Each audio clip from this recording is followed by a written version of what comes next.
Roman Großvogel empezó su presentación, su ponencia, su performance el lunes con aclarar que no pertenece a un grupo, pertenece a una red. Y justamente que yo hago ahorita estoy diciendo como que sí, yo hablo sobre mis conflictos, mis experiencias, todo eso en relación con grupos que soy parte. Y aquí empezamos. Voy a hablar sobre 3 grupos, como ya presentaste estos 3 grupos. Es el Secretariado para Espectros Políticas del Archivo y Lagunas, Manuel Elal, Aprendizajes en Teoría y Práctica y Invasorix. Y los 3 grupos, vamos a decir, tienen lugares políticamente diferentes. El secretariado está en Viena, Manuel Elal es en la UNAM, Invasorix, vamos a decir, en la Ciudad de México. Y aquí tengo algo que es menos hablado, porque ya se dieron cuenta que soy noruega con un acento y algunas veces se van mis pensamientos a otras lenguas, a otras, sí, vamos a decir, mundos. Entonces, antes de seguir, voy a decir que sí, soy una de estos grupos y no soy una representante, soy parte. Y con todas estas personas estoy trabajando y sin duda si estas personas estarían aquí, dirían cosas mucho más interesantes, mucho más críticas, mucho más cuestionadoras que yo, pero también porque soy justamente una persona que pertenece ahorita todavía como a una institución como la UNAM y tengo una beca, tengo también el tiempo para estar aquí y hacer como una presentación y reflexionar sobre qué estamos haciendo. Entonces, en general, el reto en este grupo, aún más para alguien como yo, proveniente de Europa, con un nivel muchísimo alto educativo y para la mayoría con un carácter eurocéntrico de llegado colonial, es desarrollar una práctica descolonizadora. La teórica educativa y decolonial Linda Tui Weiss-Smith señala que las metodologías y los métodos de investigación, las teorías que los informan, las preguntas que se generan y los estilos de escritura, y aquí añadamos con Invasorix, con el secretariado y también con Manuel Elal, de creación artística y cultural que se emplean en su conjunto son actos significativos que necesitan ser considerados cuidadosa y críticamente antes de ser aplicados. En otras palabras, deben ser descolonizados. Pero, ¿cómo acercarse a la descolonización? ¿Cómo abandonar los enfoques de las metodologías y los métodos que nos encierran en el mismo circuito? ¿Cómo trascender los marcos de las disciplinas más allá de sí mismas? ¿Cómo pueden entablar un diálogo productivo los enfoques y las prácticas desde diferentes espacios disciplinarios, lingüísticos, culturales y geopolíticos? Al hacer eso, ¿cómo no perder la vista los peligros y las tentaciones de la apropiación? Y aquí justamente en relación con muchos artistas que están apropiando prácticas de otros contextos geopolíticos, y Gloria Anzaldúa señala aquí una diferencia muy importante entre apropiación y proliferación. Y cómo descolonizarme de mí misma al formar parte de un grupo. Conforme esta presentación se acota como persona y como presentadora, hablo desde mis múltiples identidades formales como postdoctorante del Instituto de Investigaciones Estéticas UNAM, miembro del Consejo de la Asociación Austríaca de Mujeres Artistas, artista, investigadora, educadora, colaboradora y sin perjuicio de otros aspectos de mi vida biográfica, puedo optar por incluir más que excluir dependiendo del lugar de enunciación: extranjera, güera, amante, compañera, hermana, compañera, amiga y enemiga. Sin duda, Yo que tengo el privilegio de dedicar largas horas a investigar, escribir, crear y reflexionar, por lo tanto no ocupo la posición más vulnerable en los grupos a los que pertenezco. Bueno, desde el año 2012 soy parte de la Asociación Austríaca de Mujeres Artistas, en alemán VPKÖ, y esta asociación se fundó en 1910 en Austria y tuvo también la posibilidad de fundarse en aquel entonces cuando Austria todavía estuvo como el imperio austria-húngaro, porque la mayoría de las mujeres artistas perteneció a la clase alta, a la clase de la sangre azul. Y entonces también que esta asociación todavía existe y todavía tiene su lugar en el centro, en el mero centro de Viena, hoy un barrio muy gentrificado, muy rico, detrás de la ópera, en el último piso es porque a partir de 1912 tenían el dinero rentar este lugar, pero también durante los años 30 y 40 colaboraron con los nacionalsocialistas. Entonces, cuando me invitaron a ser parte del consejo de esta asociación, somos como 8 mujeres artistas, o biomujeres artistas, diseñadoras, docentes y una arquitecta, también estuvimos confrontados con un archivo. Este es el archivo. Este archivo no estuvo un archivo que la asociación construyó a propósito, es más como todo el material que se acumuló en este espacio. En los años 90, la expresidenta de la asociación lo nombró un archivo, empezó con la cualificación, la indexicación de todos los materiales. Y la primera cosa que como una colega que se llama Julia Viga y yo hicimos, justamente cuando nos dimos cuenta de todo este material, de todas estas historias de esta asociación, de todas las mujeres, biomujeres artistas que formaron parte de esta asociación, es como crear el secretariado para espectros, políticas de archivo y lagunas, para justamente empezar a investigar y aprender y desaprender sobre la historia, las historias mismas de la asociación. Ok, y hago ahorita un brinco muy grande, es justamente que en este archivo se encuentran también como estos retratos. Son retratos de una de las artistas que se llama Grete Kment-Montadon.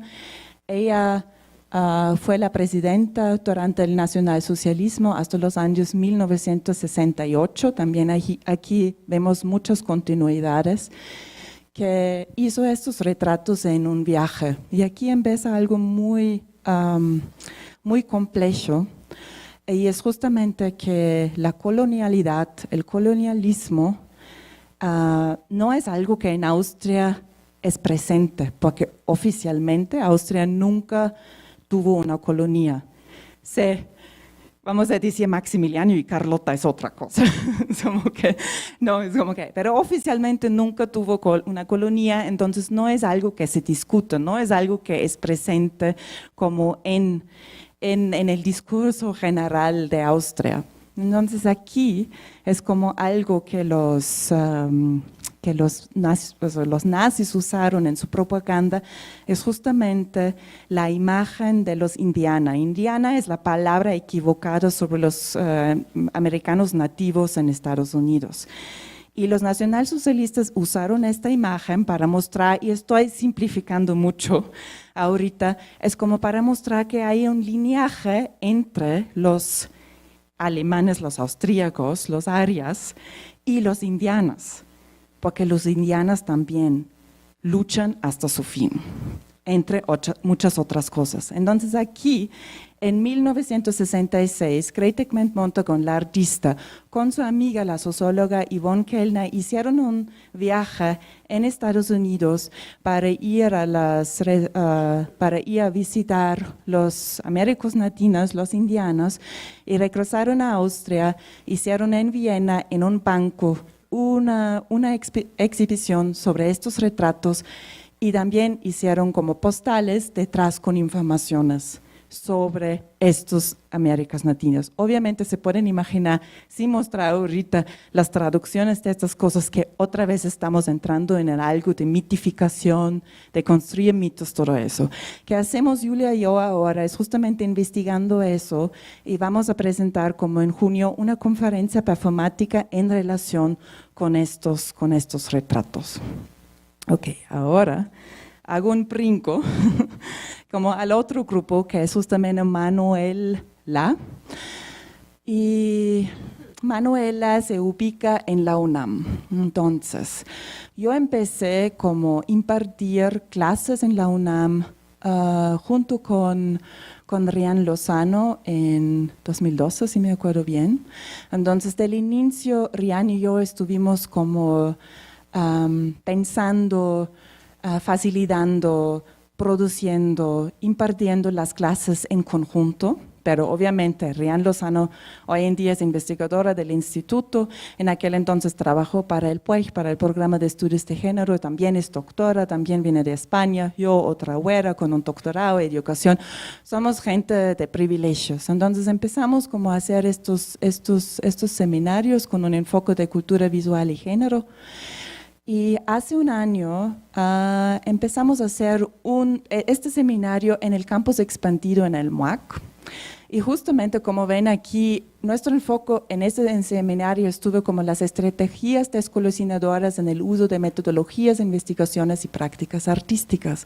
Y durante este seminario nos empezamos a tratar de criticar más y pensamos, ok, si tratamos de pensar, de acercarnos a estas metodologías, investigaciones, prácticas artísticas descolonizadoras y todavía seguimos, Rian y yo, como las profesoras, impartiendo las clases, tenemos que cambiar eso, tenemos como cambiar cómo estamos impartiendo las clases e invitamos como estudiantes para el próximo semestre, que ya es como Traducciones Descolonizadoras 1, es para este semestre como quienes tuvieron interés, conceptualizar, pensar, producir, facilitar, etcétera, etcétera, impartir el seminario. Entonces, con esta invitación se construyó Manuela. Como se pueden imaginar, no es algo fácil para nada.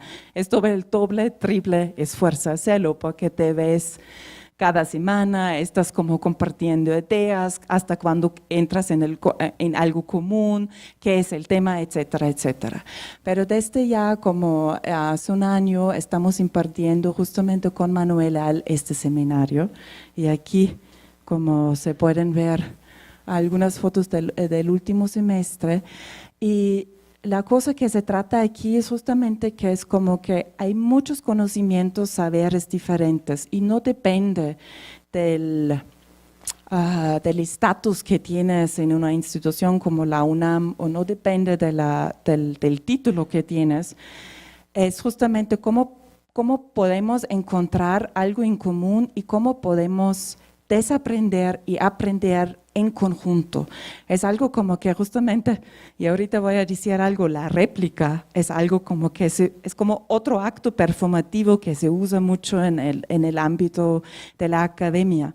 Que nos interesa es más como cómo podemos encontrar algo en común que necesita horas y horas de trabajo y de ver y de cómo y de discutir y cómo podemos construir y deconstruir algo en conjunto, que también es muy, muy difícil.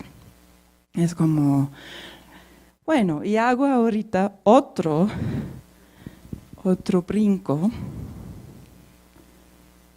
Y aquí la técnica va a interrumpirme, ojalá lo logro decir todo que a mí me gusta decir.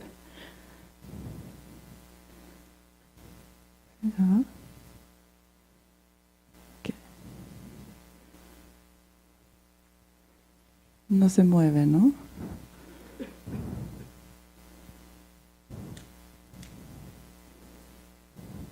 Ahorita sí. Ok, aquí estamos en una reunión de Invasorix Invasorix también somos como, hoy en día somos 10 biomujeres, en aquel entonces estuvimos 8, algunas no estuvieron presentes en esta reunión. Aquí también tenemos Chilita. Chilita nació durante el proceso de Invasorix, estamos ya como desde 2013 trabajando juntos. Y que con Invasorix nos interesa mucho es como crear un espacio de intercambio, crear un espacio de cuidado, crear un espacio de desprofesionalización, justamente desprofesionarnos de nuestros aprendizajes mismos. Y como ven aquí usamos como máscaras y justamente las máscaras hacen como referencias a nuestras, como nosotros las LICs llamamos, son como las amigas imaginarias, son personas como Gloria Anzaldúa, Pedro Lemebel, Ennis Sprinkle, Bell Hooks, y son como personas que hemos como leído mucho, con quienes estamos discutiendo con sus prácticas, con sus ideas, con sus posicionamientos, también con sus biografías, las contradicciones también que se pueden ver entre biografía, práctica, teoría, textos, cómo estás en el mundo, cómo estás hablando con la gente, cómo haces tus presentaciones, con quién te reúnes, cómo vas a las marchas, todas esas cosas.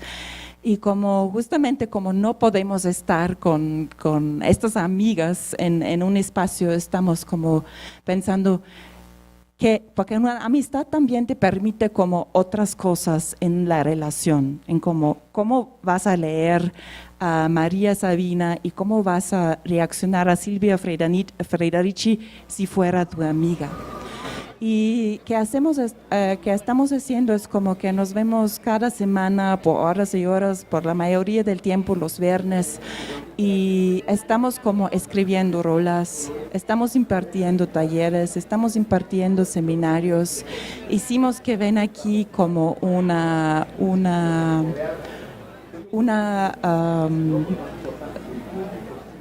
tarot feminista queer con CUIR, porque eso es también muy importante para Invasorix, que trata de trabajar y sentir y cuestionar el queer con Q, y entonces como el CUR con todas sus complicaciones y con todas sus traducciones chuecas, o a propósitos chuecas, o no traducciones chuecas. Entonces hicimos aquí como un tarot diferente, y que ven aquí son las imágenes que se grabaron en el Tuanguis de Chopo, y aquí la gente pudieron recibir como su lectura tarot feminista queer gratis. Y eso es como una publicación que hicimos, es el cuaderno, mi primer cuaderno feminista queer. En esta publicación hicimos como traducciones de textos que nos importan mucho. Es un texto de Victoria Gray, es una performancera de Inglaterra, y de Sara Ahmed, las feministas Aguas Fiestas, y otros textos de amigas imaginarias como Gloria Anzaldúa. Todas estas como producciones que hemos hecho, es como la mayoría de las cosas son DIY, solo hacemos con las posibilidades que tenemos. Y ya me interrumpe. Era un maestro muy popular, él era un macho intelectual, él era un macho intelectual, impresionaba con su subjetividad y todo el mundo lo quería escuchar. No te hagas güey, no te hagas güey, él era un macho intelectual, me hablaba de Foucault, de vigilar y castigar, y solo me quería callar, asustar, follar, educar, dominar, achicar, humillar, doblar, frenar, apantallar, ligar, opacar, marear, sermonear, glorificar, adoctrinar.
Estamos hartas de competir, de autosabotear, de abusos de poder. No me vendo, no me exploto, no me dejo chamaquear. No te escondas, no te hagas, no te dejes censurar. No me vendo, no me exploto, no me dejo chamaquear. No te escondas, no te hagas, no te dejes censurar.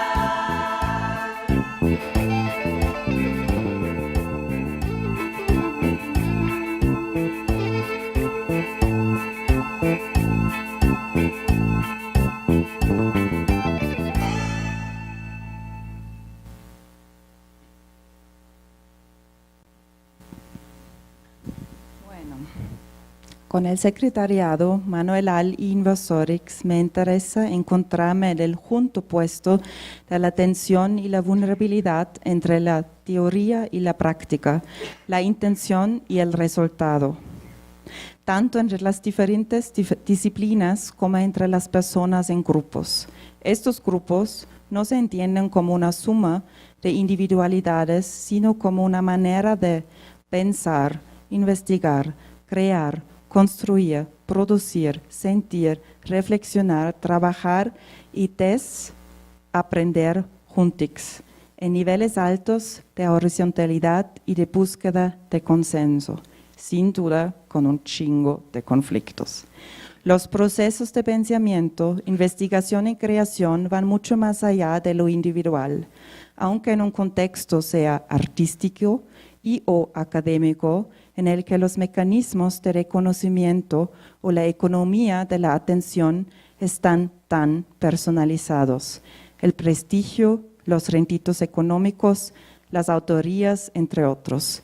Es fácil perderlo de la vista. Ponerse de acuerdo en qué investigar, leer, decir, escribir, crear, aprender y cómo hacerlo no es nada fácil, pero es mucho más potente. Seguimos trabajando juntos.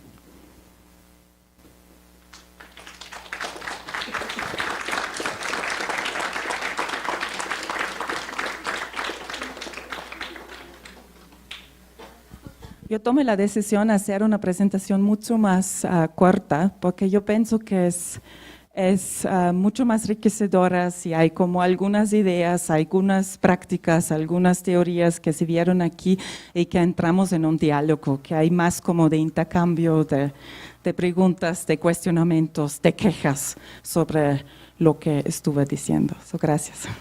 Yo no hablo, digamos, desde la historia del arte, me encantaría, nunca hice algo así, soy diseñador gráfico.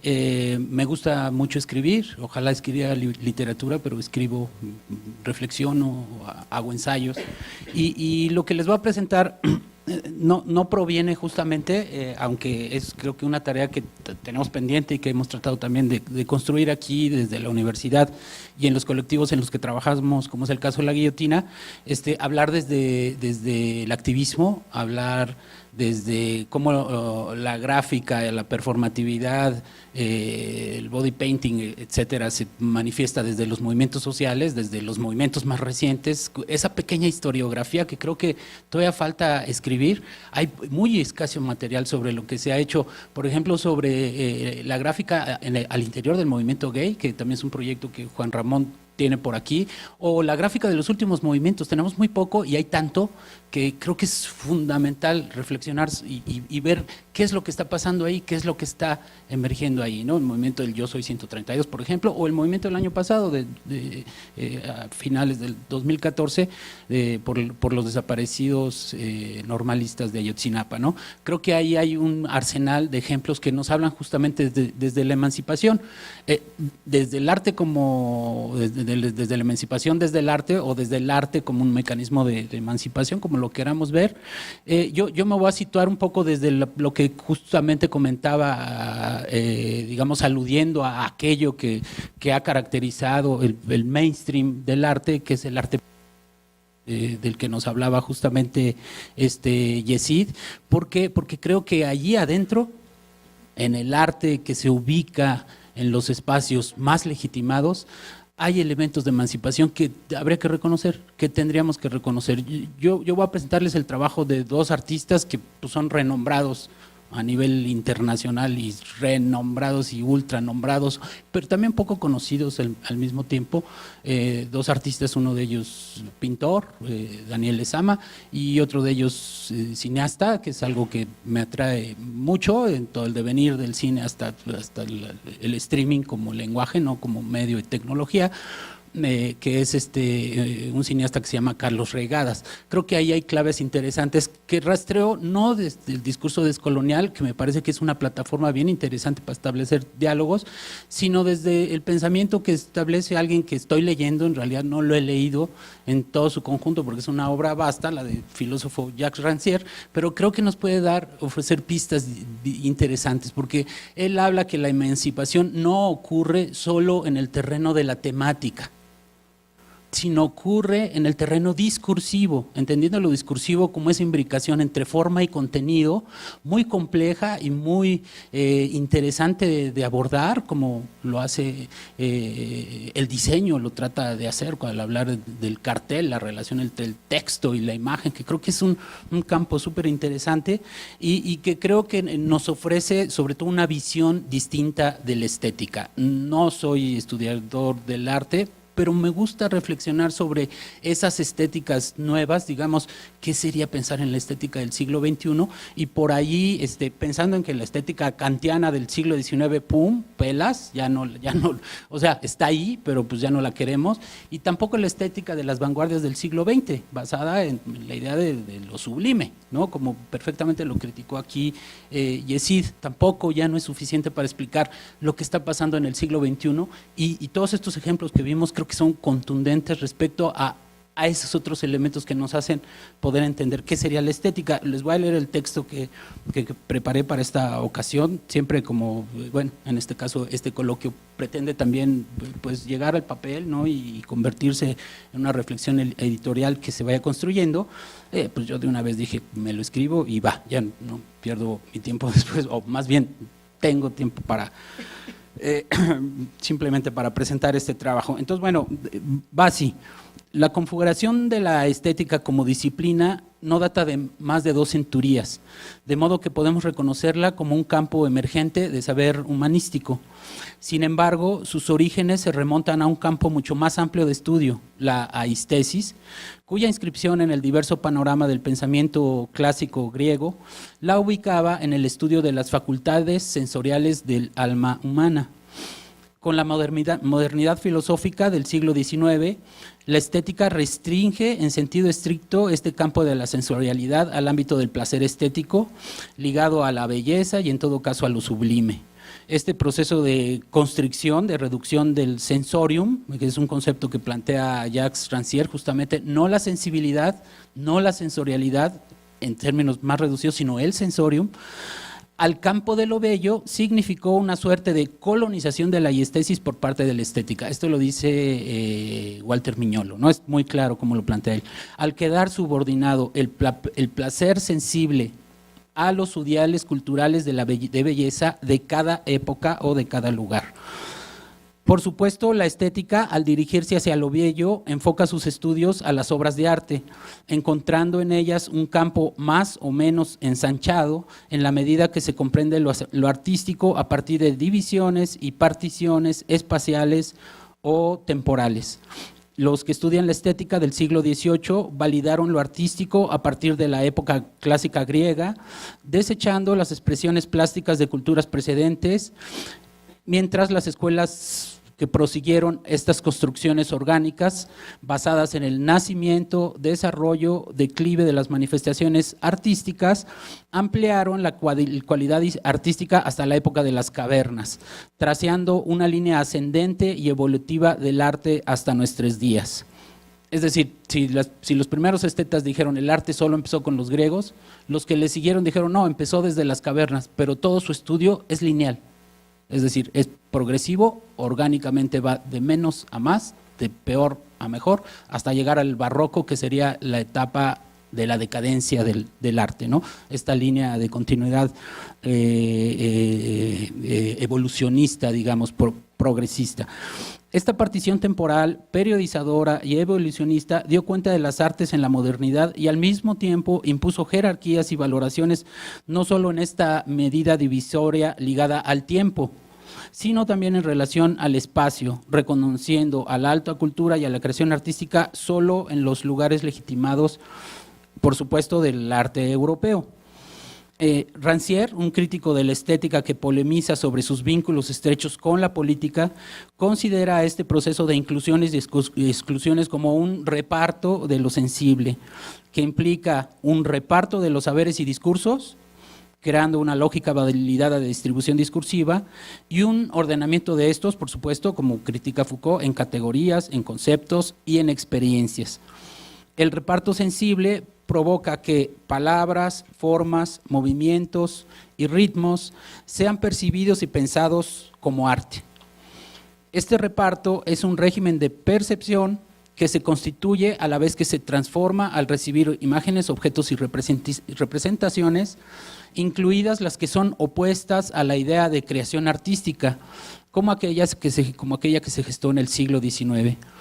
De acuerdo a la estética clásica decimonónica, lo que no era bello o considerado como tal no valía la pena ser visto como creación artística, quedando recluido a otros ámbitos, como nos los dejó ver Maru Rabadán en su ponencia. La belleza como paradigma de lo artístico fue más adelante puesta en duda por los movimientos artísticos vanguardistas del siglo XX, situando las expresiones de lo feo o lo abyecto o la transfiguración, solo por nombrar algunas de las modalidades que tiene el espacio de lo sensible o del sensorium, como creación artística. La franca y absoluta división entre arte y artesanías, que hoy seguimos arrastrando, sobre todo aquí en nuestras carreras de diseño, tiene su sustento justamente en los mecanismos de reparto sensible, adoptados hasta la actualidad por las teorías del diseño, aún en autores críticos como Juan Hacha, al que se refería justamente Yesid. O sea, Juan Hacha ha formado desde la teoría del diseño nuestra visión como diseñadores de aquí está el diseño, aquí está el arte y acá están las artesanías. Y las artesanías corresponden al anonimato, el diseño corresponde a la autoasignación y el arte también es una manera de autoasignación, mientras diseño y artesanías corresponden al ámbito de la funcionalidad. Pero esa división persiste claramente. No ha habido más que las prácticas que hacen ver que eso, experiencias como las de Promdía que lleva a cabo aquí Fernando Schulz, nos demuestran el valor intrínseco y digamos inmanente que tiene la artesanía, que el diseño pues, deja de conocer, ¿no? Igual que el arte, aquí se desconoce el arte como diseñadores, como un fundamento de la investigación, ¿no? Por ejemplo. La tarea de Rancière, en este sentido, replantea los supuestos estéticos reubicándolos en los regímenes productivos de las obras y sus contextos. Es decir, pone en tensión los vínculos entre estética y política y entre los efectos y desafectos entre una y otra. Los discursos sobre el arte durante el siglo XIX crearon el ideal del discurso de las bellas artes, o bien el arte del arte vanguardista y sublime del siglo XX, tal como lo discutieron las teorías críticas de la Escuela de Frankfurt, como lo hizo Benjamin o como lo hizo Horkheimer o Adorno, ¿no? Haciendo la crítica de la reproducción industrial del arte, por un lado, por medio de las industrias culturales, y asimismo recuperando como trascendencia la idea de lo sublime como espacio propio de las prácticas artísticas. En este sentido, habría que preguntarnos, ¿qué tipo de arte o práctica es propia del siglo XXI? ¿Qué modelos o paradigmas, aunque la idea de paradigma que es kuhniana creo que pues, nos ayuda, pero también no nos permite ver que el paradigma es solo un ejemplo y no el canon de la época, ¿no? En cierto sentido, ¿no? Pero también como contratendencias, que sería justamente lo no paradigmático. ¿Qué separaciones, distribuciones, arreglos, agenciamientos ocurren entre la alta cultura, que es el origen de las bellas artes, la idea del estético como lo bello, y la cultura popular o industrial, en donde está justamente el diseño? ¿Qué ocurre en este sentido con las relaciones entre arte y contexto, o entre arte y vida, bastante explorado por los románticos en el siglo XIX, los poetas y los pintores, o entre arte y política, que hoy se está discutiendo desde la estética de manera intensa, e incluso demasiado que ya no sabemos cuáles son sus vínculos. El panorama de la crítica en este sentido parece volverse más complejo y diversificado. O sea, yo hablaría de una estética rizomática realmente lo que estamos viviendo. Una estética de la singularidad y no de la universalidad, como decía Maru Rabadán. Por ejemplo, desde hace décadas, por poner un ejemplo, se ha intensificado la crítica interdisciplinaria que proviene de las estéticas comparadas, las cuales inician un camino exploratorio de diálogo entre prácticas artísticas occidentales y prácticas artísticas periféricas, colocando en condiciones de igualdad los supuestos sobre los cuales se exhibe, muestra y significa el arte. Este camino ha sido abierto por los ensamblajes entre práctica artística, antropología, etnografía, produciendo intercambios e intertextualidades entre visiones, procesos y metodologías de trabajo, como lo que acabamos de ver de Nina.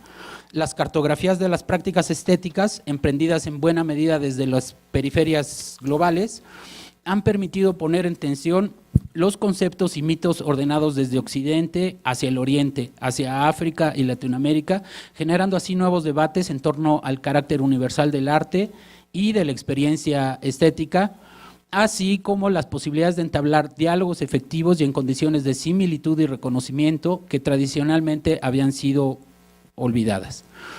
Bajo estas condiciones complejas y emergentes, bueno, trato de enumerar aquí algunos rasgos de crítica a las prácticas artísticas contemporáneas, que vale decir no abarcan el asunto ni en forma totalizadora ni en forma holística. No creo que el pensamiento holístico tampoco contribuya mucho a justamente hablar desde las prácticas artísticas, ni pretenden ser una respuesta a los problemas actuales de la estética, sino simplemente una aproximación.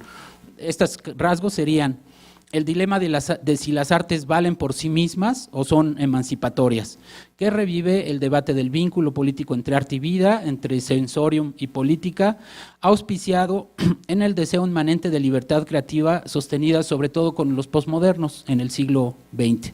El canon de la libertad artística, Gadamer lo dice muy claramente: el juego y la absoluta libertad. Por otro lado, segundo lugar, la intensificación de las rupturas y de construcciones formales, temáticas o significativas como parte del devenir creativo, que pone en debate los vínculos entre forma y contenido, entre medios y mensajes, entre tecnologías y sentidos estéticos. Por otro lado, el papel creciente que juegan las artes como espacio para el litigio, el desacuerdo, el conflicto, inserto también en el lugar de las exclusiones al interior y en el entorno de la creación artística, es decir, como lenguaje y como metalenguaje, lo cual genera mayores intertextualidades y diálogos que pluralizan la forma como vemos al arte y a los críticos en que se desenvuelve el arte. Definir la estética supone también definir al arte. ¿Es el arte imitación, como planteó Platón? ¿Es armonía y belleza según el ideal moderno? ¿Es metáfora o desplazamiento hacia el sublime o trascendental, como apostaron las corrientes durante el siglo, estilísticas durante el siglo XX? ¿Es universal, lo que preguntaba aquí la compañera, o es por contrario su pluralidad lo que lo hace inacible e indefinible? La dificultad para atrapar conceptualmente al arte o a la estética ha creado en todo caso un espacio de reflexión, pues, que hoy ocupa esta mesa y que nos ocupa, y que ocupa las teorías estéticas, ¿no?, en general, contemporáneas. Entonces voy a mi primer ejemplo. Dice así: como un modo de aproximarse a estos dilemas, abordo aquí la obra de dos artistas que tienen paradójicamente un rasgo común, que es el de ser reconocidos en el mainstream del circuito artístico, es decir, por quienes sostienen el régimen dominante de producción y distribución del arte en la globalidad. Más allá de esta condición, ambos artistas se ocupan de producir su obra artística bajo claves no convencionales, tanto en la formalidad discursiva como en sus temáticas, dos elementos que tensionan y sostienen el reparto de la creación. Es decir, Lezama y Reigadas son tan poco conocidos por la gente como fuertemente aceptados por las élites que validan el arte, dilema que lamentablemente pues, pocos abordan, más que cuando se habla desde la élite de la estética, digamos. Daniel Lezama, hijo de madre norteamericana, pero radicado desde niño en la Ciudad de México, se formó en la Academia de San Carlos, en el corazón de la ciudad, del centro histórico, y decidió desde entonces ser pintor, tomando un camino claro en su iconografía, dedicada a recomponer y resignificar no precisamente el nacionalismo mexicano, construido ya como ideal, lo tenemos desde la primaria, sino los personajes que han constituido esta identidad ambigua, explorando en forma salvaje y desnuda sus afecciones, sus deseos y proyecciones. Entre 2004 y 2011, después de más de una década de trabajo pues ya reconocido, avalado por exposiciones en galerías a nivel internacional, nacional, Lezama expone las series denominadas Viajeros y Cartas de Viaje, que giran en torno a la mirada extranjera sobre México. Los óleos que componen esta serie refieren episodios en los que pintores como Tomás Egerton, Paul Gauguin, Johannes Rugendas y Eduardo Pingret, y escritores como Malcolm Lowry, Richard Burton o, digamos, investigadores, historiadores como Alexander von Humboldt, muestran a un México en plena conformación secular. El diálogo establecido por Lezama en estas obras expresa el interés por replantear el papel de los actores y sujetos de la historia real y simbólica de esta nación. El giro formal, si pudiéramos hablar de esto, remite a las figuras mismas y a sus alegorías, más que al estilo pictórico, plástico en sí mismo. El realismo pictográfico de Lezama es acampasado no por el drama, sino por un recuento cruel que pone a cada personaje ante una desnudez desconcertante, que nombra a la vez la violencia y la ternura, el absurdo y la placidez, el terror y la nostalgia, quizás todos ellos valores modernos que estallan al entrar en colisión. Las personificaciones gravemente erotizadas y a la vez despojadas de erotismo de Lezama, ahí su crueldad, nos trasladan a un mundo diferente del existente, pero llena de metáforas del mundo actual, a una salida en falso identitaria que no por imaginaria o llena de fantasía carece de realismo. No se expresa ni lo feo ni lo bello, sino lo tremendo y tenebroso, alegoría de la colectividad, pero también de lo más íntimo de cada quien. Dice Lezama, nunca he pensado en pintar para nadie más. Si pinto honestamente para mí, que soy humano y lo humano tiene comunes denominadores, por lo tanto, mi obra resulta honesta para los demás y apela a algo real en ellos. Eso suele interesar o excitar a la gente.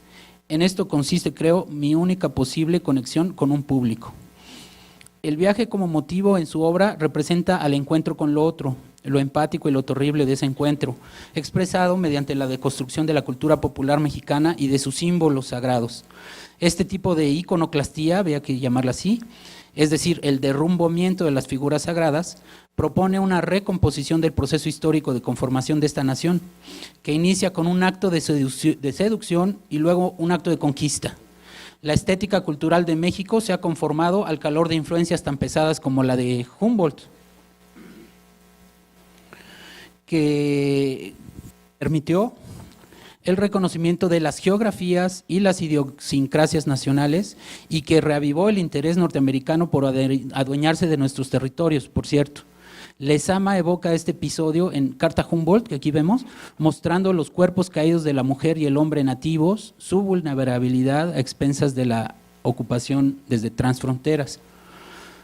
La visión de Lezama reubica la iconografía paisajística, rememora las narrativas de la historia en forma empática y emotiva, regenera un repertorio de figuras cargadas de significación, ya sea con metáforas, alegorías, con símbolos que replantean ese pasado. El propio Lezama dice que su intención es ofrecer un mundo donde las realidades estén presentes, un mundo ciertamente de ensoñación, pero en donde el futuro está a la vista. El viaje, que es su tema también, en este caso de las cartas de viaje, es planteado como motivo universal, como redescubrimiento de cosmovisión de un trotamundos. Así, Lezama se coloca en el lugar del otro que es él también mismo, como viajero, o de los otros que seríamos nosotros viendo tal como nos ven. Nos ven desde afuera, nos ve también Lezama desde afuera, nosotros nos vemos a nosotros mismos. Esta política de la experiencia, como en algún momento le llama la antipsiquiatría de Ronald Lang, que se les recomiendo, es un texto bastante interesante, refiere justamente el yo como tú me ves, o el tú tal como yo te veo, a lo que le sigue el yo tal como veo que tú me ves, en un juego de espejos que reflejan e invierten infinitamente el lugar de la interpretación. Si bien este juego de espejos no puede obviar la mirada que impone de antemano su visión al otro, el proceso de intercambios culturales genera por sí mismo retroalimentaciones que no pueden simplificarse fácilmente. Si el cineasta Eisenstein, por ejemplo, delineó la estética posrevolucionaria del siglo XX en México con su película inconclusa Que viva México, antecesora de la visión trágica e idílica de nuestro paisaje y nuestra idiosincrasia, el cine mexicano de la época de oro, dicha colonización estética no es en este caso más que una mirada, una intención, un ángulo de la historia y de los mitos que en todo caso corresponde de construir y recomponer cada vez, como en este sentido lo hace Lezama, en forma provocadora y mordaz. Ahora lo que voy a hacer es pasar al trabajo de Reigadas. Reigadas es, pues, como les decía, un cineasta, vamos a ver que ha recibido premios en Cannes, en Rotterdam, en Lima, en Huelva, en México. Su última cinta, esto que vemos, Post Tenebras Lux, le mereció en el Festival de Cannes el premio al mejor director. En esta película se aborda la dureza y crueldad de la vida rural a través de sus protagonistas que deciden dejar la vida urbana para vivir en el campo.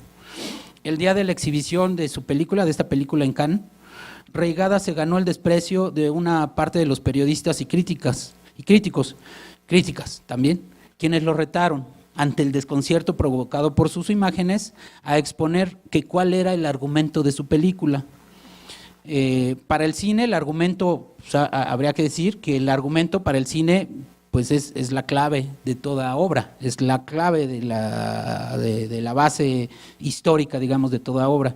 Carecer del mismo equivale a desconocer el trayecto, la historia, el devenir, lo orgánico que se construye, es decir, el origen, desarrollo y destino de personajes, aristotélicamente hablando también en términos de cine. Reigadas le responde a los críticos, porque obviamente como la mitad de la parte de los críticos se adscribieron a su obra y la trataron de entender o de ver o de sentir. Y Reigadas, y la otra no, y Reigadas dice que si su película se pudiese contar, es decir, si tuviera argumento para contarse de 0 a 10, entonces se perdería todo el sentido que él busca en sus obras.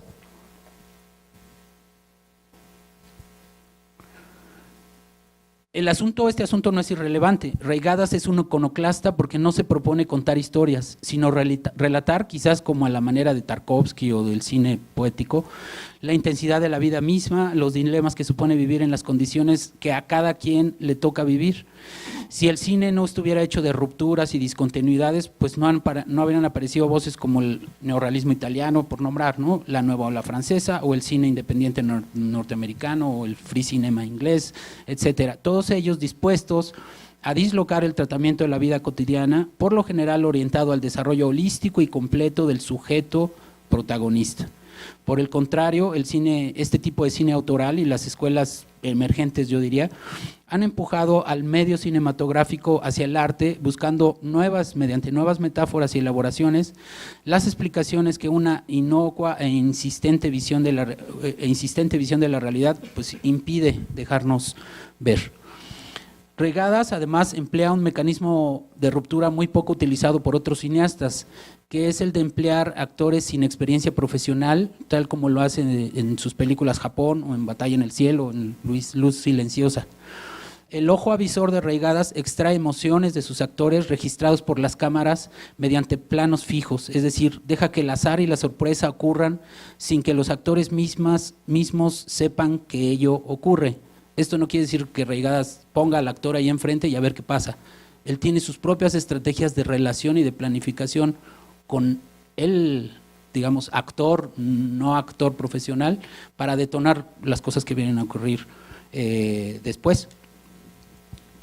De este modo, más allá de las anécdotas, lo que se deja fluir es la evolución de las emociones, lejos de todo histrionismo, casi con un tono libre de ejercicio documental.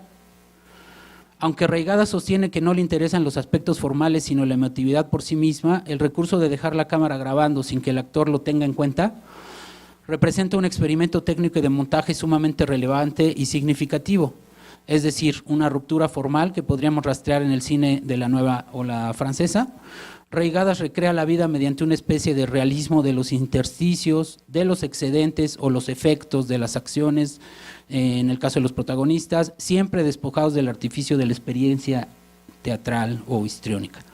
De aquí quizás el resquemor dejado en muchos que han visto sus películas, sean conocedores o no del lenguaje cinematográfico. Quiero ver si ponen algo más de por acá. No, es con sonido. Pero digamos que, bueno, para mí en este caso no se me hizo tan relevante, sino la parte de la imagen, ¿no? En Post-Tenebras Lux, los planos continuos, conocidos como plano secuencia, generan esa estética del suceso continuo, una estética de la duración, de la extensión del tiempo, que nos dice que siempre habrá algo interesante en el transcurrir de la vida misma, que no está sujeta a ninguna planeación o premeditación.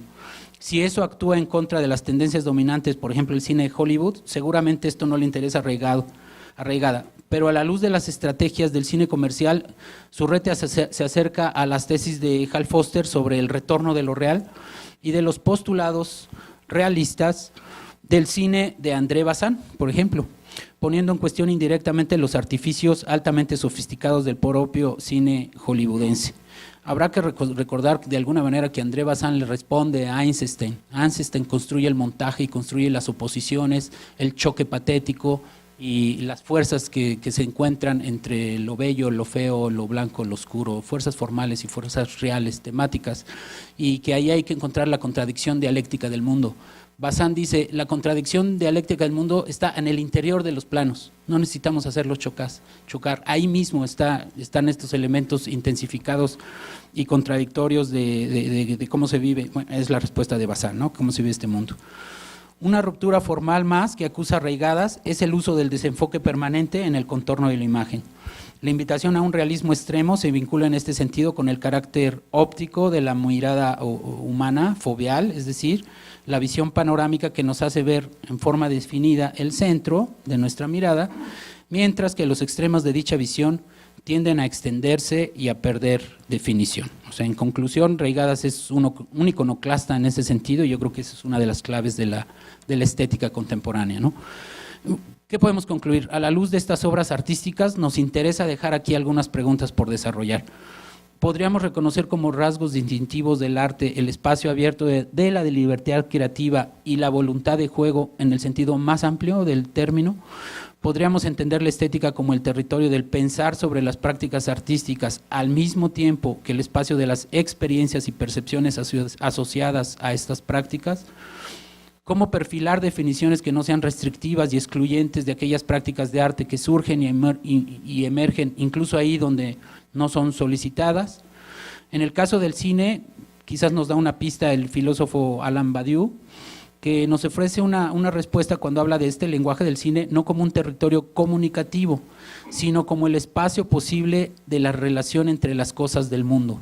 Si el cine en el siglo XX se conformó en el espacio de la relación con la muerte, en medio de dos guerras durante este siglo, y la tragedia tan buscada, rebuscada y revoloteada por el cine de Hollywood, por ejemplo, en el siglo XXI estas relaciones tendrían que ensancharse y replantearse, sobre todo a la luz de su intervención en espacios cada vez más devastados y llenos de terror como los que hoy ocupan el mundo. O sea, en sentido estricto, Alain Badiou dice, hemos visto tanto la muerte que se desdibujó la posibilidad de explicarnos nuestra relación con la muerte. El siglo XXI tendría que explicar nuestra relación con la vida o con nosotros mismos, ¿no? Es una visión un poco mística, espiritual la que plantea, pero que nos perfila la diferencia entre lo que sería el cine del siglo XX y qué sería el post-cine o lo post-cinemático en la actualidad, ¿no?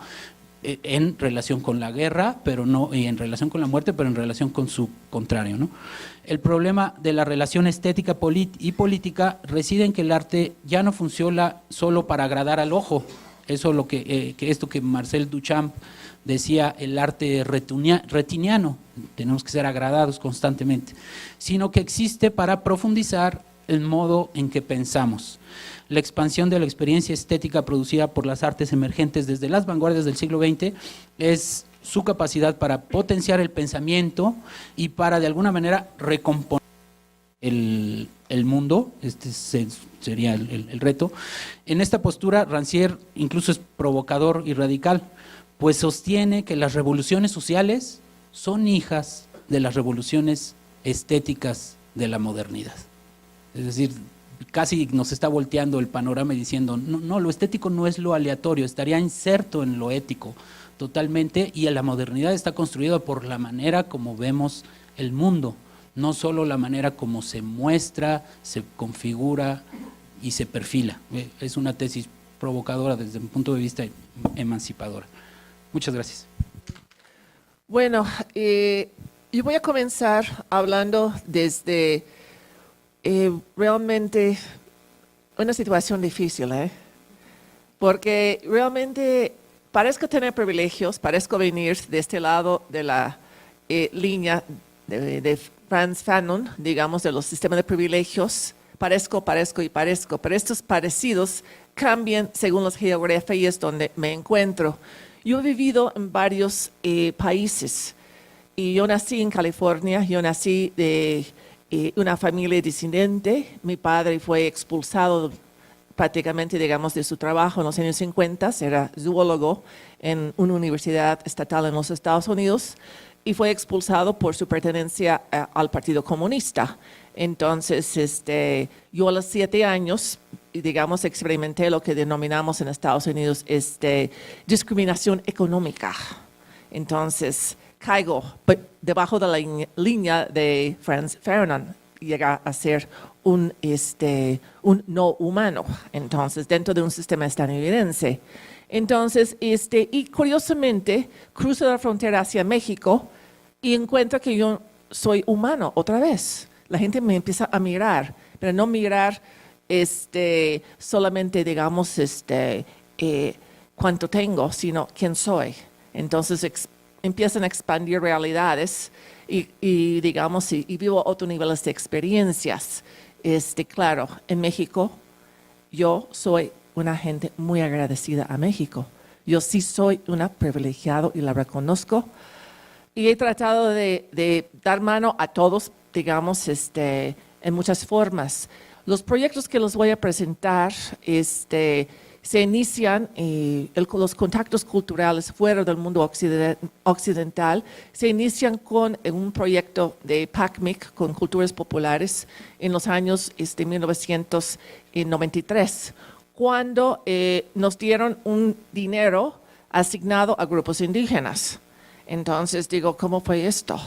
Bueno, resultó que la persona que me acompañó, su hermano, estaba dentro del sistema de antropología e historia. Entonces, y era para trabajar con grupos indígenas sobre proyectos coreográficos en carnaval, en el estado de Veracruz, y llevar estos conocimientos, estos sistemas, digamos, de pasos, digamos, coreográficos a la danza contemporánea. Esto es lo que me interesaba, digamos, hacer esos cruces, digamos, enriquecer lo que yo veía como un falta de vitalidad en la danza, digamos, contemporánea. Yo lo sentía que vamos a liderar, cruzar estas posibilidades. Entonces, se inició ahí. Y a la vez, yo era muy temerosa. ¿Qué vamos a dar en cambio a estos otros? Y descubrimos al entrar en las comunidades que ellos querían, digamos, tener imágenes de ellos mismos. Ellos quieren guardar para otros, digamos, los que venían, estas herencias fotográficas. Ellos querían ver cómo se iban transformando sus culturas. Estoy hablando en los años 90. Entonces, gozosamente nos aceptaron dentro de los límites de estas ceremonias que se hacen en Todos Santos y en Carnaval, en donde son las celebraciones a las 2 aguas. Podíamos estar dentro de estos ritos y culturas populares. En este momento también el gobierno ha dado financiamientos para mejorar los instrumentos con los cuales ellos iban a tocar, porque les daba pena tocar con instrumentos rotos, con botas rotas, con vestuarios que no les servían. Entonces, había unos grupos que fueron elegidos y nosotros podíamos entrar con estos grupos, quedarnos en las comunidades y registrar y regresar estos registros a los mayordomos. ¿Quiénes eran nosotros? Pues moví las estructuras de la Huamatzcopozalco para que se hicieran un convenio con Culturas Populares, porque nos dieron las camionetas para poder viajar con un grupo de servicio social, y hicimos más de 3,000 registros fotográficos y unos 30 videos que entregábamos a lo que es Culturas Populares en Papantla, Veracruz. Llegué a Papantla, había una gente maravillosa, Lucio Olmos, que quería aprender fotografía. Vénganse para acá, y salimos a tomar fotos y después video. Ellos solamente en Culturas Populares tenían una sola cámara para hacer los registros. Entonces, siempre estoy pensando en las aportaciones técnicas y aportaciones, digamos, de intercambios, para que sea una equivalencia energética de intercambios. Mucho antes que yo supe de los códigos digamos, códigos antropológicos de hablar del otro, porque yo vengo de una cultura de ciencias políticas, literatura y fotografía, y discúlpame, la fotografía es el instrumento más manipuladora. Entonces, y te caes en cuenta cuando empiezas a analizar todo lo que es la nueva tendencia en la fotografía, lo postdocumental. Y claro, tenía muchos problemas siempre con los antropólogos, porque era ellos, los fotógrafos antropólogos, cómo te dejan entrar. Más adelante les voy a contar cómo me dejaron entrar. Entonces, voy a hablar un poco en esta siguiente secuencia visualmente de lo que fue mi tesis doctoral.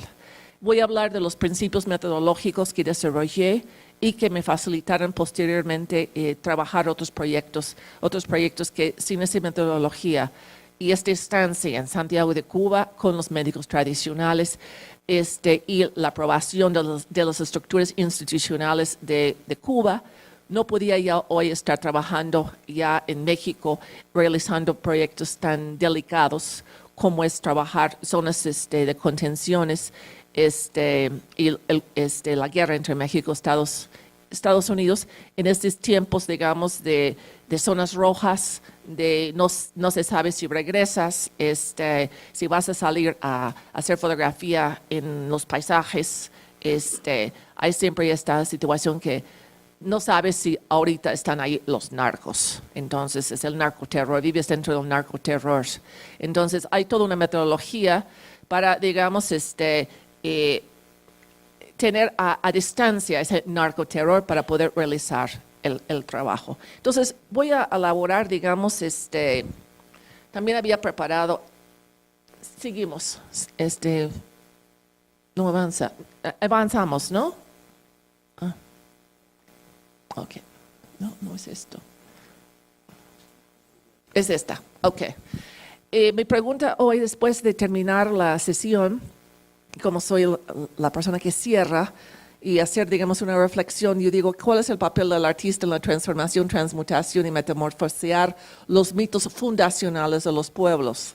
¿Cómo puede desvanecer los mitos y hacer restaurar el equilibrio psicosocial a las sociedades? Esto fue lo que yo fui testigo en las casas templos en pleno periodo especial, es decir, una época en Cuba donde había poco comida. Las ceremonias restauraron el equilibrio psicosocial dentro de la comunidad religiosa. Entonces, es un punto de reflexión. ¿Qué hacemos? ¿Qué demonios hacemos los artistas? Entonces, voy a hablar, digamos, de mi texto. Hemos seleccionado un enfoque que descansa en el estudio de los íconos, un tipo de indagación decisivo para la teoría artística. Nos hemos apoyado en la fotografía. Por la naturaleza de los asuntos investigados, hemos recurrido a la antropología y yo trabajé mucho en las teorías sobre los signos. Nuestro estudio del espiritismo cruzado se desarrolló en casas templos seleccionados en la ciudad de Santiago de Cuba. La motivación que nos abrió las puertas del tema fue la profunda aflicción que observábamos en el culto de esas casas. Por un lado, había una continua rememoración litúrgica de los ancestros que sufrieron los rigores de la esclavitud. Por otro lado, los practicantes, con esta evocación, ejecutaban procesos de curación de sus dolencias existenciales ante la muerte, la enfermedad, el accidente, conflictos familiares y sociales y crisis personales. Contemplábamos la aflicción y la afectación de esa aflicción, que realmente es integral a una experiencia, estas múltiples intensidades de las experiencias y digamos que abre este potencial de la evocación de la memoria colectiva, estas pautas mnemónicas, y obviamente abre la posibilidad de experimentar digamos, lo que podemos hablar de los múltiples espectros. Por eso viene el título de espectros. Contigua con los pesares experimentados por los practicantes. Para los efectos de un análisis científico, nos preocupaba el modo de apropiarse de la imagen relacionada con el muerto principal, es decir, este ancestro que posesiona, quien es el que guía la casa templo. En este caso, tuve la oportunidad de convivir. Yo no me gusta decir estudié a ellos. Es absolutamente un acto reflexivo. Nos estudiamos a nosotros. Yo utilicé mi propio cuerpo. Yo siempre utilizo mi cuerpo como un laboratorio. Y para que entiendan, cuando yo arriesgué, fue un riesgo dentro de la comunidad académica. Los maestros cubanos siempre me preguntaron cómo entraste ahí, cómo te dejan trabajar, cómo te dejan hacer fotografías. La Casa de Caribe también me cuestionaron a fondo, cómo te permiten. Y realmente un día, digamos, fue en 93, decidí pues había que incorporarse al mundo, a este mundo, digamos. Yo tenía un deseo de pasar la experiencia de incorporar a un espectro, un ancestro, o como denominan en Cuba, un muerto. Entonces fui con la expectativa de hacer este acto.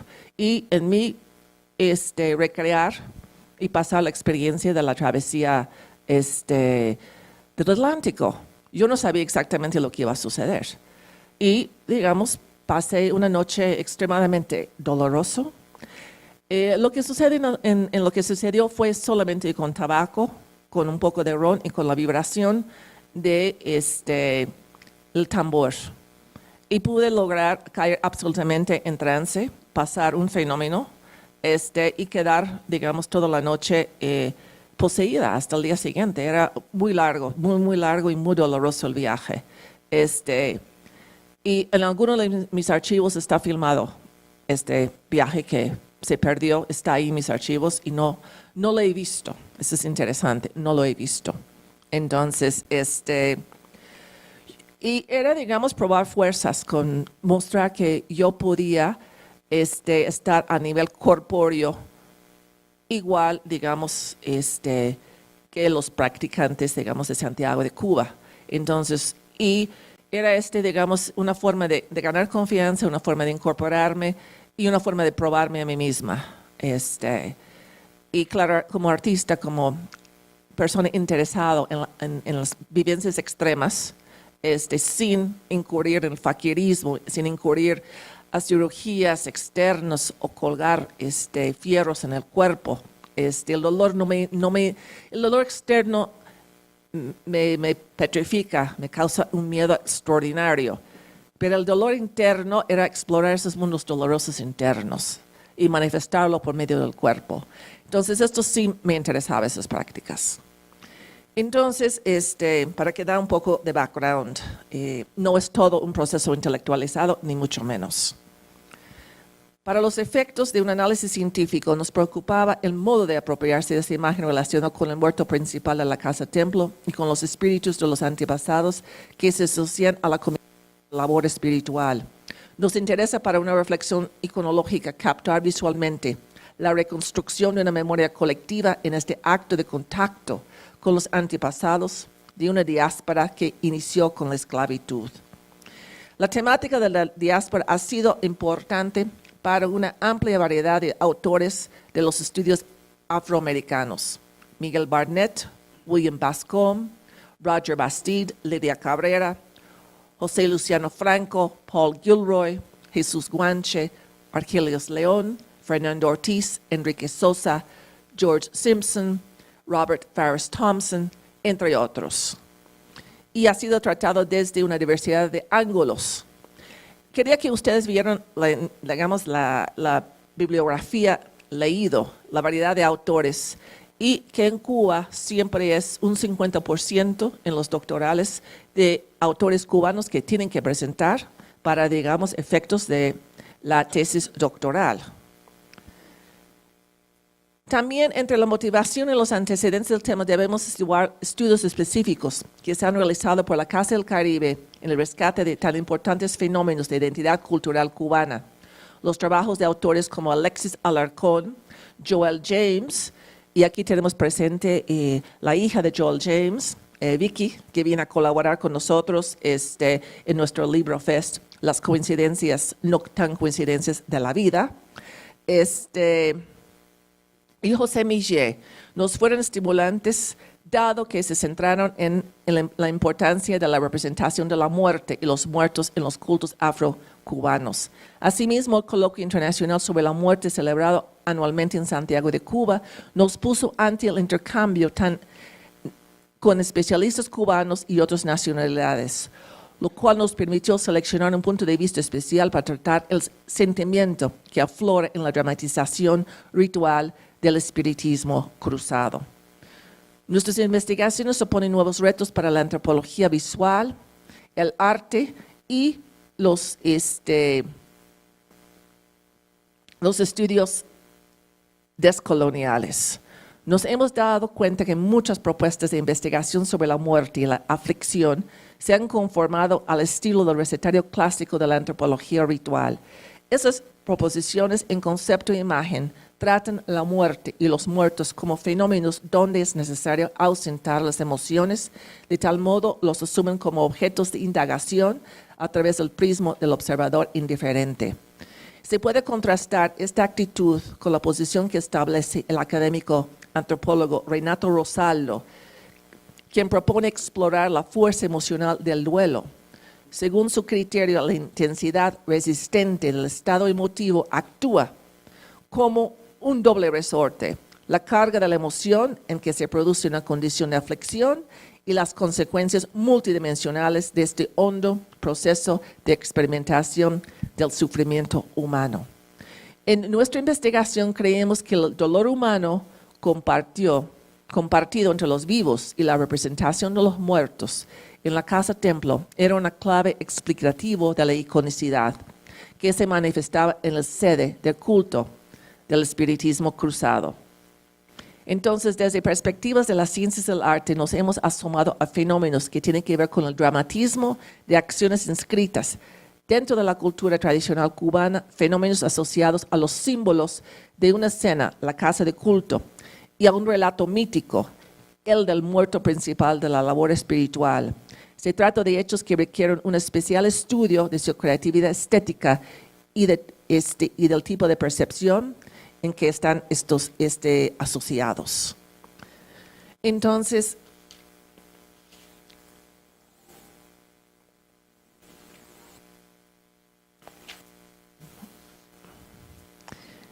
¿cómo fueron las premisas teóricos de la investigación?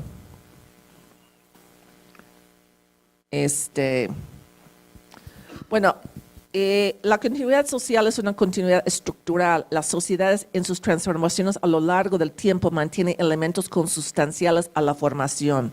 Los individuales, los grupos y las instituciones participan en esta permanencia que les preserva culturalmente y les orienta simbólicamente.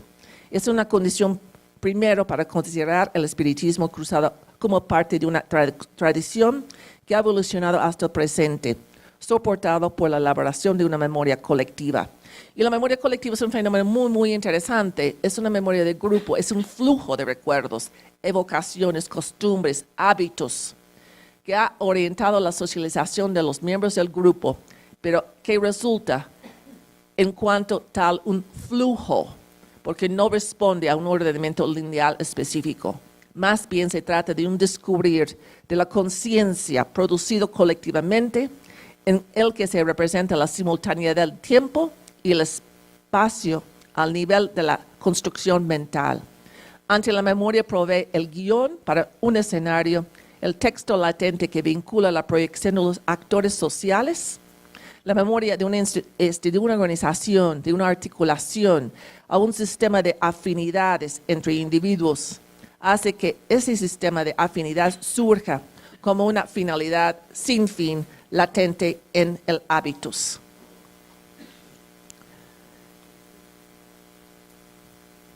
Y los sistemas mágico-religiosos que se empezaron a construir con la llegada de los esclavos a Cuba se fundaron en la reconstrucción de experiencias vitales de la diáspora, con su subgénero sistematización bricolage, que es un término que viene de Roger Bastide, que hizo una investigación amplia en Brasil sobre los afrodescendientes, características de una construcción de la psicología social.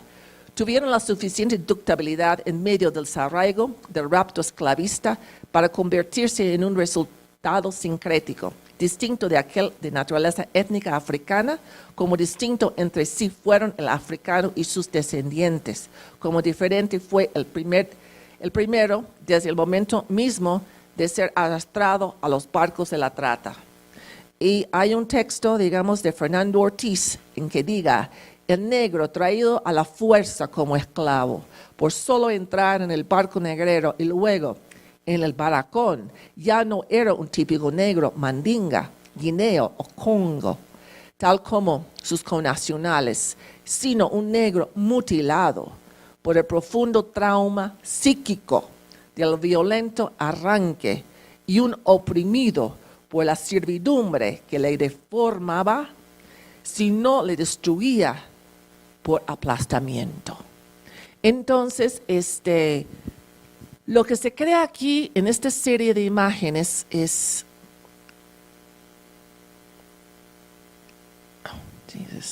Ahora no se puede regresar algunos. Aquí.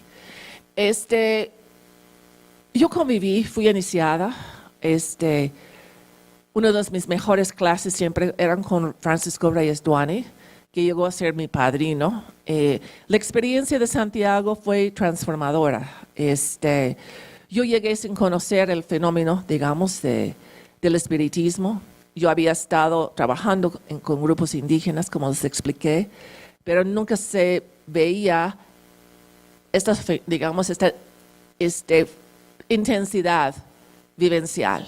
Es decir, se supone, digamos, lo que acabo de leer de este traslado, esa intensidad de sobrevivencia en los barcos, que se daba estas calidades de densidad de experiencia, de densidad realmente de la aflicción, de la afectación, del rapto del esclavo. Entonces, esas imágenes son de Anacleto. Anacleto tenía historias. Anacleto fue un rey del siglo pasado, digamos del siglo XVI, que perdió su tribu. Perdió su tribu porque desobedeció a su padre. Él se acercó demasiado a los blancos portugueses, y un buen día los blancos portugueses lo emborracharon. Entonces llevaron toda su tribu.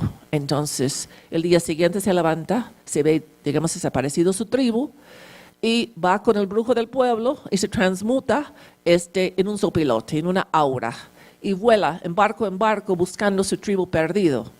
Llega a Matanzas, porque esos muertos tienen historias. Llegan a Matanzas, se incorpora a un blanco, y ese blanco, digamos, lo hace trabajar al blanco en prácticas mágico-religiosos.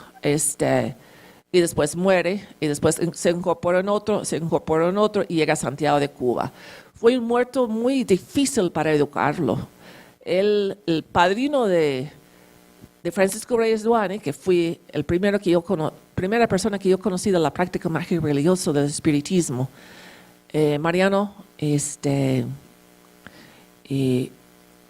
la Rosa Duarte, que en paz descanse, fue que me abrió las puertas, que me dio permiso para poder estar y que me cuidó, es decir, el espíritu ancestro muerto de Ochosi, me estuvo cuidando todos estos años y me sigue cuidando. Son una serie de imágenes tomados en estado de trance. Cuando hay un estado de trance sucede algo muy interesante. Se determina el trance, todos los practicantes, por la opacidad del ojo. Es decir, el muerto no está viéndote, está con un visor puesto, te ve a ti, pero tú no lo ves a él. Y esta es una imagen, es una coronación, digamos, simbólica de la madre. Esa es la madre de Paco.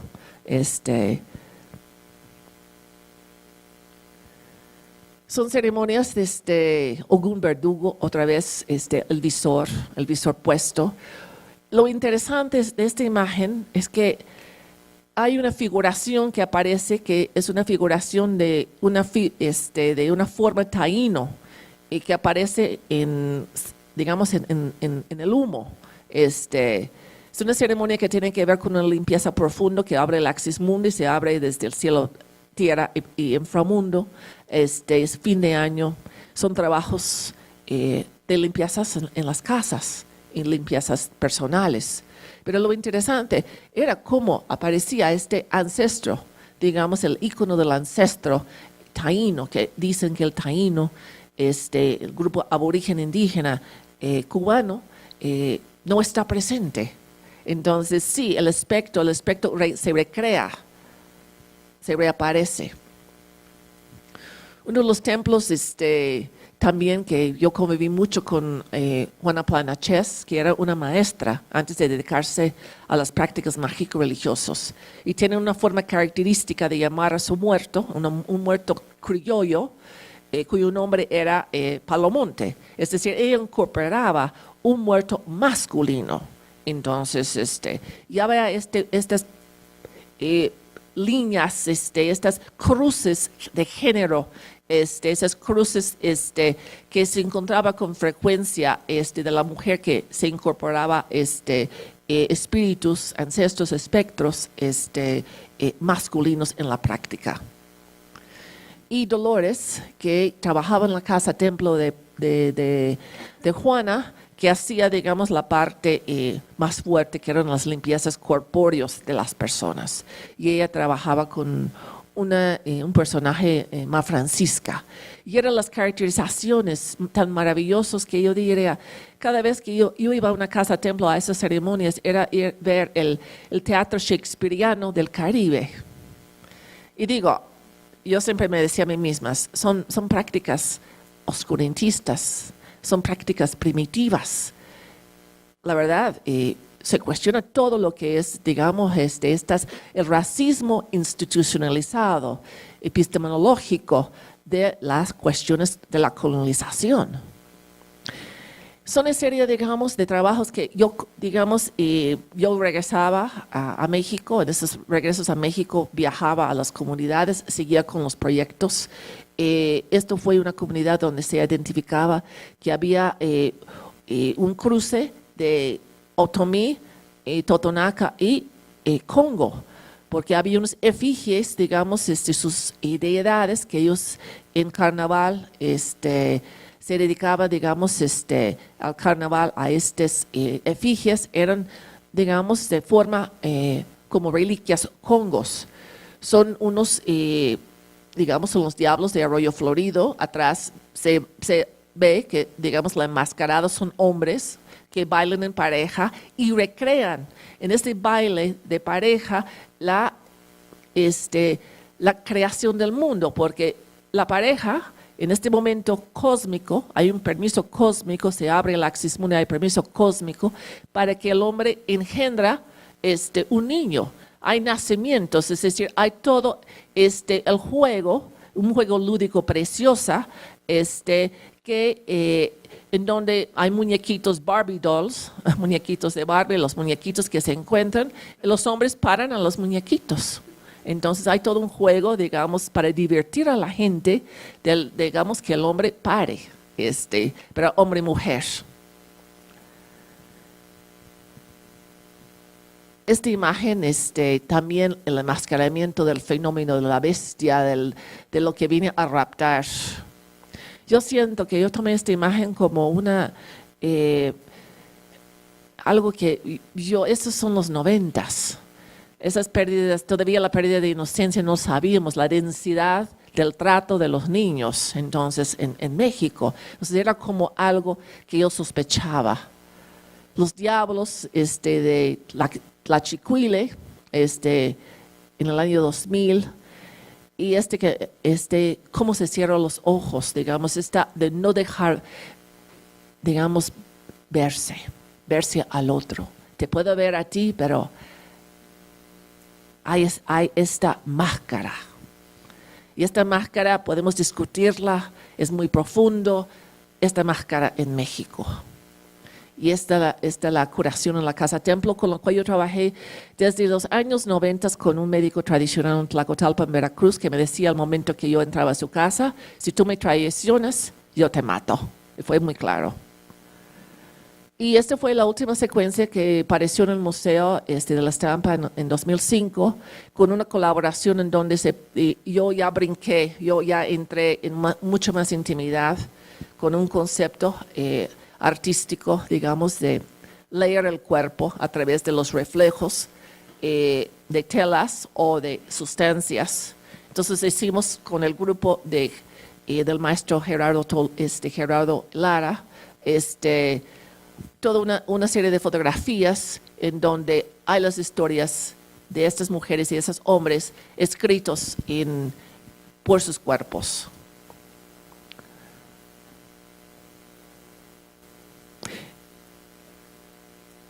Y podemos decir que este fue el nodo que me permitió trabajar mi cuerpo.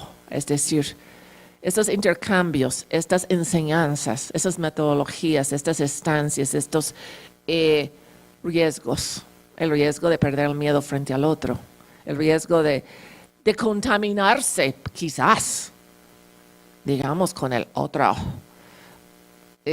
Todas estas babosadas del occidente. Ay, me decían los antropólogos, ¿te bebes lo que te dan? Sí, yo tomo todo lo que me dan. Y aquí estoy. Pero te puedo decir una cosa. Hoy yo no tomo todo lo que me dan en las casas en México. Y sobre todo en las casas de las burguesías. No los tomo así, todo lo que me dan. Soy muy cuidadoso hoy en día de lo que yo tomo en México. Este fue el trabajo, digamos, sobre el batallón de San Patricio. Yo para entrar en ese trabajo no pude ir directamente, digamos, como norteamericana. Te puedo decir una cosa, cargar el pasaporte norteamericano y haber nacido en ese punto fue para mí el castigo era una prueba de muertos, es una prueba de muertos. Porque cargas una densidad espectral que es imposible, digamos, es algo, digamos, incomprensible describir lo que yo cargaba. Y yo en 1980, después de las guerras de Vietnam, ver que las cosas no se iban a mejorar, y con la posibilidad de cruzar la frontera, llegué a México. Entonces, tienes esta carga, yo no lo pude trabajar esta carga hasta este momento. Entonces, ¿cómo yo puedo, digamos, inventar una estrategia, ya en pleno, digamos, época de narcoterror, trabajar sobre guerras y salir sin que me lastimaran, ¿no? Entonces, voy con la bandera blanca de los irlandeses. Yo nunca había explorado el mundo de los irlandeses. Entonces, fui con la bandera blanca de Irlanda y empecé a explorar. Entonces, con las prácticas mágicas y religiosas en Cuba, yo, digamos, hice un acto performático en una cueva de donde los norteamericanos mercenarios habían masacrado todo un pueblo. Este es un dibujo del norteamericano que rescató, digamos, el pueblo. Era como, yo digo, con esos dibujos de Chamberlain, nace el personaje heroico de John Wayne. Y fueron una serie, digamos, de trabajos simplemente con una tela negra dentro de la cueva para lo que desvanecer todo, digamos, la presencia demónica, memoria espectral de estos espacios. Ese fue el ejercicio. Y la presentación es la serie del documento de este ejercicio. Fue solamente un rollo, yo trabajo con película, digamos, y con digamos, registro y con un asistente creo que todavía está aquí, que te puede comentar, Iranzo Martínez, que arriesgó acompañarme. Yo me acuerdo cuando salimos del estacionamiento en el 2012, vino sus papás, todo el mundo estaba muy alarmado porque había foco rojo en Saltillo y existía foco rojo. Entonces era arriesgoso todo este trabajo. Y fue finalmente como yo llego a codificar, porque era necesario codificar todos sintéticamente todo este proceso mágico religioso, este proceso de digamos de una metástasis de poder de Estados Unidos, condensaron algo finalmente que es totalmente absurdo, que son las guerras.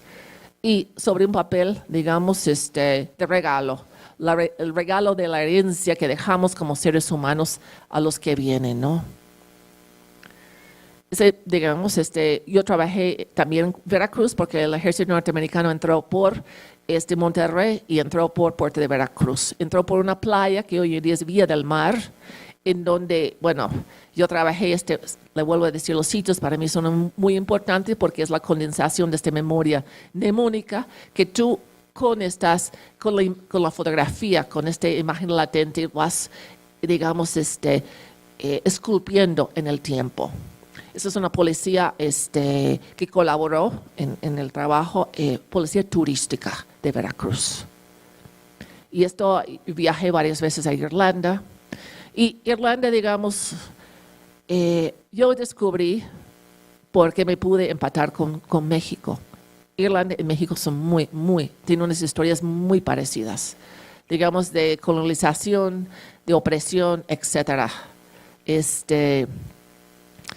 fue los últimos trabajos en un museo de la hambruna, en donde es la pistola que despertó, digamos, instigó todo el movimiento contra los inquilinos durante la gran hambruna, porque los terratenientes tenían miedo de la sublevación de los inquilinos que estaban siendo expropiados de sus casas por los mismos terratenientes.